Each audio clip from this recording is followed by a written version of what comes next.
Cartel lords really don't have a long history. You won't even find any if you go back a couple of decades. Although people have been unlawfully trading coke for as long as coke has been around, the concept of one person running a massive network is a relatively new concept, with many considering Miguel Angel Felix Gallardo, known as El Padrino or Godfather, to be one of the earliest cartel lords. He was directly engaged in the transit of coke from Colombia to the United States, but he also pretty much dominated the entire illegal coke trade in Mexico in the 1970s, earning billions of dollars. However, like other notorious cartel lords, he was finally apprehended, jailed, and sentenced, and remains in prison today.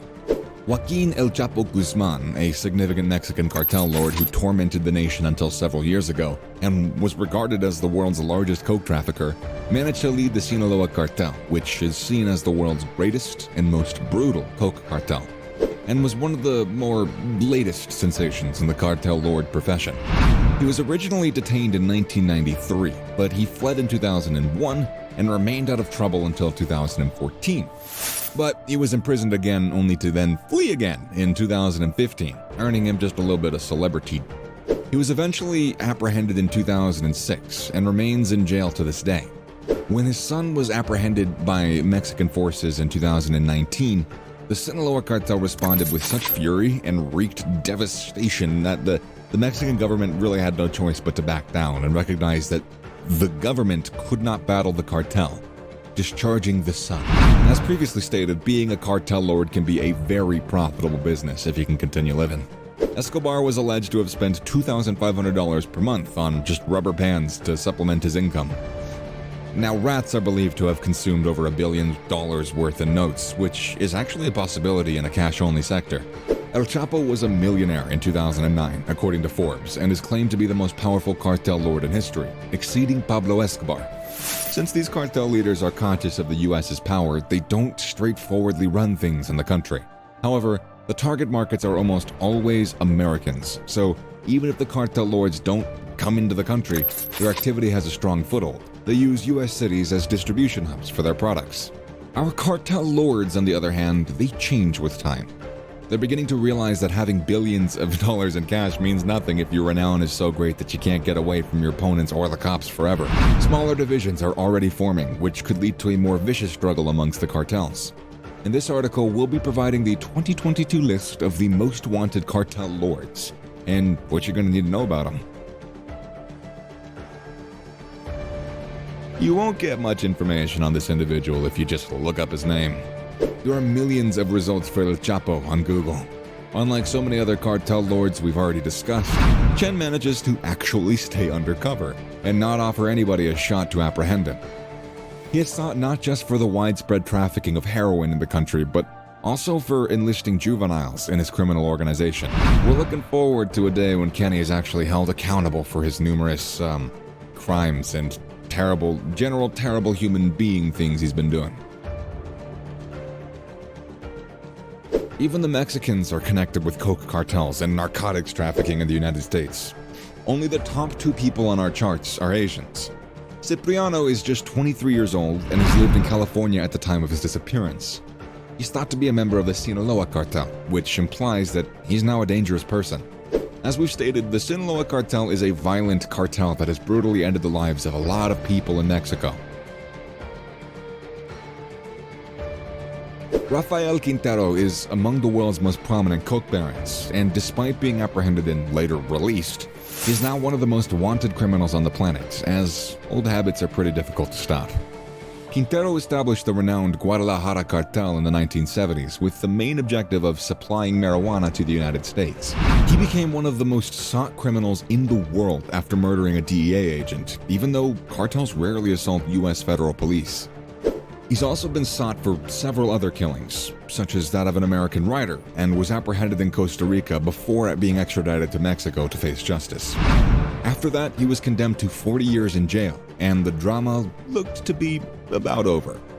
Quintero, on the other hand, was freed after only 28 years, presumably enough time for several murders, and he was able to spend his life as a free person.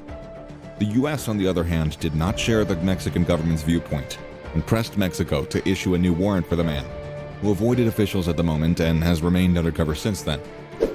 Additionally, he's on the FBI's highly sought list with a $20 million bounty.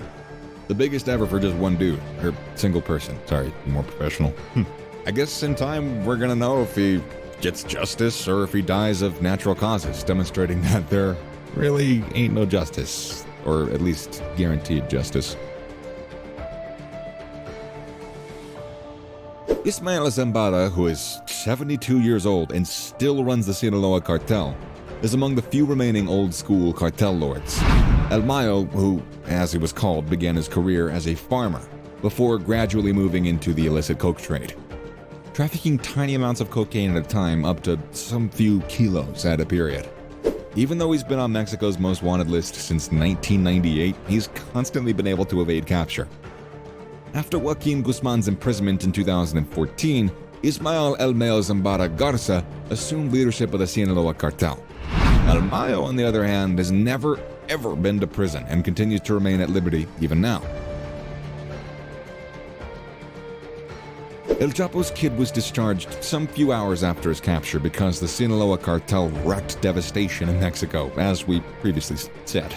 He was deeply engaged in his father's business, and while Mexico might have felt pressure to free him to save civilians, the United States didn't, and that's why Guzman is still undercover. Julio is also one of the DEA's most wanted cartel lords in 2020, but we know almost nothing about him. He's a 46-year-old Dominican man wanted in the United States for distributing and possessing some of the world's most lethal substances, like heroin, fentanyl, cocaine. The Jalisco New Generation Cartel is led by Cervantes, commonly known as El Mencho. He's presently the most wanted man in both Mexico and the United States, with the latter offering a reward of more than $10 million for any information leading to his capture. Before getting deported, he unlawfully entered the United States and started to work for the Milenio Cartel, rising to the top of the organization and eventually founding his cartel after his supervisors were either slain or captured. He's also one of the cartel's most brutal cartel lords, having committed acts of violence against rival gangs as well as Mexican security personnel. He's rumored to still be hiding in Mexico, surrounded by mercenaries with military experience. Jorge Alberto Rodriguez, popularly known as Don Cholito, is a legendary Puerto Rican and Colombian cartel lord from New York, who was the leader of the 400 Crime Syndicate, a defunct Cali cartel which was clandestine. He was drawn into the coke business at the age of 12 and left home by the age of 14 to work for his father Gilberto Rodriguez Orejuela, the Cali cartel's leader. By delivering coke from Colombia to practically every state in the United States, he'd acquired a wealth of over $300 million in just 6 years. He was an absolutely vicious global coke kingpin who went unnoticed by police enforcement and governments. Throughout that time, the killing rate in the United States increased, as did the number of cocaine-related hospital emergencies. He was caught in Tallahassee, Florida on July 6 of 1990 and sent to 25 years in jail for a variety of federal offenses. Rodriguez kept running his criminal enterprise behind the bars, though, smuggling up to 12,500 kilograms of cocaine into the United States every month, and commanding the deaths of whistleblowers and eyewitnesses in the United States and Colombia. While imprisoned, he ruled supreme and thrived until he was put into greater confinement by court order in 1994. Rodriguez was freed in 2012 as per the Bureau of Prisons and is still actively acting as a cartel lord, which, well, it puts him on the list of the most wanted cartel lords once again. And that's going to be it for today's video. I do really appreciate you for watching, and don't forget to give it a like if you did the thing where you liked it, because that's just logic, you know? And subscribe to the channel and smack the bell icon with your finger. I'm not quirky or funny. Get out of here. Leave me to my sulking. Later.